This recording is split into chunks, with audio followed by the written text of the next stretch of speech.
Hello everyone, CMA students बहुत पढ़ चुके होंगे, थोड़ी सी बात हमारी ओर से भी सुनकर जाइए। सीएमए इंटर ऑडिट पेपर जो आपका आता है अकाउंट्स के साथ होता है of course, and it is a very manageable paper. तो इसको कम टाइम में कैसे रिवाइज करना चाहिए, सबसे पहले मेरा ये मानना है कि आप हमारे इस किताब को फॉलो करिएगा जिसका नाम है सीएमए इंटर सुपर ऑडिट। इसमें नाम सुपर 100 क्वेश्चंस लिखा हुआ है, पर ये इंस्टीट्यूट मैट के आधार पर बना हुआ है। Secondly, why you should follow this, जैसे आप बोलते हैं ना कि आंसर में कौन से वर्ड पे मार्क्स है, मैंने रैंडमली कलर्स नहीं भरा है। जहां पे आपके वर्ड्स आंसर में चाहिए उस हिसाब से इस बुक में आंसर्स के पीडीएफ और सब कुछ रेडी किए थे। All set of questions are there. But sir syllabus तो इतना बड़ा है, मैं कैसे रिवाइज करूं? तो इसके लिए मैंने आपके साथ एक 2-3 टर्म का एक यहाँ सैंपल दिखाया था, पास पेपर पैटर्न, कि क्वेश्चन 6 कहाँ से आता है, क्वेश्चन 7 में कहाँ से आता है, 8 में कहाँ से आता है। तो जो व्हाट यू कैन सी, सबसे important part is company audit. तो कंपनी ऑडिट आप पहले रिवाइज कर लीजिए, बिकॉज कंपनी ऑडिट अगर आप अच्छे से रिवाइज करते हो तो यू कैन सी आपके कम से कम यहाँ 21 मार्क्स आराम से सलट जा रहे हैं। एंड व्हेन आई से कंपनी ऑडिट, तो यहाँ पे सेक्शन 138 टू 148 तो आएगा ही, उसके अलावा कारो भी आप रिवाइज करोगे इसके अंदर।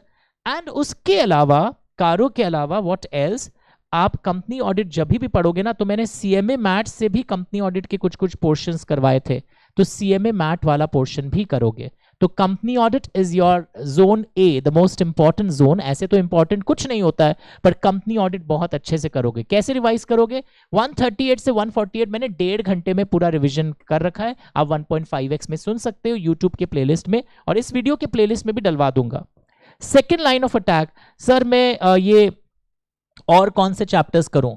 तो मैंने देखा है इन सालों में ये audit of financial statement accounts है ना, ये इन्वेंट्री का ऑडिट या कोई और ऑडिट, ये सब बहुत आते हैं एग्जाम में, तो ये भी हमें अच्छे से कर लेना चाहिए। अंडरस्टूड? तो दैट इज अगेन इंपॉर्टेंट, एक क्वेश्चन वहां से आपको देखने को मिल ही जाता है। एंड नेक्स्ट, ये पैटर्न आप देखोगे ना, तो कभी वो जो इनिशियल चैप्टर्स है ना, conceptual chapters, working papers, audit trail, वहां से कंपल्सरी पार्ट में रिफ्लेक्ट होता है। तो सिलेबस बहुत बड़ा है, पर आपको अगर स्मार्टली करना हो तो पहले कंपनी ऑडिट, देन कारो, देन एनएफआरए वाला चैप्टर। एक स्पेशल ऑडिट से हमेशा क्वेश्चन आ रहा है, तो स्पेशल ऑडिट को आपको फिर सल्टा लेना चाहिए। ये करने के बाद स्पेशल ऑडिट के कोई भी आइटम्स मिस मत करिएगा। Then another thing we have seen that they are asking questions on mix bag, जहां पे आप देखोगे मैंने जब पढ़ाया था आपको बहुत सारे टॉपिक्स बोले थे, risk based audit, IFC, FR. तो ये जितने इंपॉर्टेंट टॉपिक्स है, वो इंपॉर्टेंट टॉपिक्स कहाँ मिलेंगे? मेरे सुपर 100 क्वेश्चंस के अंदर। उसके अलावा आपको मैं एक चीज और दिखाता हूँ, एमसीक्यूज। सर ऑडिट के एमसीक्यूज कहाँ से प्रैक्टिस करें? तो मेरी एमसीक्यूज के पीडीएफ आपके पास होगा, वरना मैं फिर से सर्कुलेट कर देता हूँ।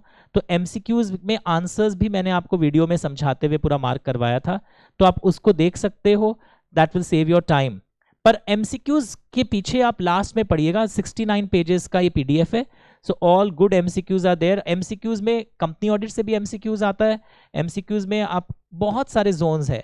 तो मैं ये मार्क्ड पीडीएफ ही आपके ग्रुप में डाल दूंगा, so that you can save your time, you don't have to watch the video. अगर आपकी वीडियो एमसीक्यूज की पेंडिंग होगी तो आप यहाँ से सारे अच्छे अच्छे कॉन्सेप्ट्स को रिवाइज कर सकते हैं, दैट विल हेल्प यू। तो एमसीक्यूज जरूर पढ़ना, बिकॉज 2-2 मार्क्स के हैं, रॉन्ग होते सीधा आपका लेवल नीचे गिर जाएगा। तो एमसीक्यूज भी पढ़ के जाइएगा। बट सारांश यही है, company audit, CARO, special audits, and वो audit of inventory, sales, purchases, उस पर, एंड सारे हॉट टॉपिक्स जो भी हमने पढ़ते वक्त आइडेंटिफाई किए थे। एमसीक्यू का ये 69 पेज वाला पीडीएफ जो मैं इस वीडियो के डिस्क्रिप्शन लिंक में भी डाल रहा हूं, ये मिस नहीं होना चाहिए। Last but not the least, अगर मैं आपको ये पीडीएफ से नजर डलवाऊं, मैंने पढ़ाते वक्त कुछ कुछ को बहुत इंपॉर्टेंट बोला होगा, जैसे inherent limitations of audit, simple answers लिखे हुए थे, professional scepticism, sampling, analytical procedures, ये सारे वर्ड्स आपने सुने होंगे। तो ये सब होने चाहिए, जो बहुत इंपॉर्टेंट वाले जोन्स हैं वो मिस नहीं होने चाहिए। फिर भी मैं इसी वीडियो के डिस्क्रिप्शन लिंक में डलवा दूंगा। तो जो आपने पढ़ना था पढ़ रखा है, but do not miss very important लिखे हुए मेरे पीडीएफ में जो क्वेश्चंस आएंगे, वो मिस नहीं होना चाहिए। मेरा वो रिविजन लिंक भी मैं डलवा दूंगा नीचे डिस्क्रिप्शन लिंक में।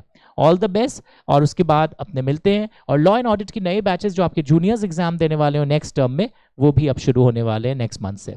All the best, thank you so much.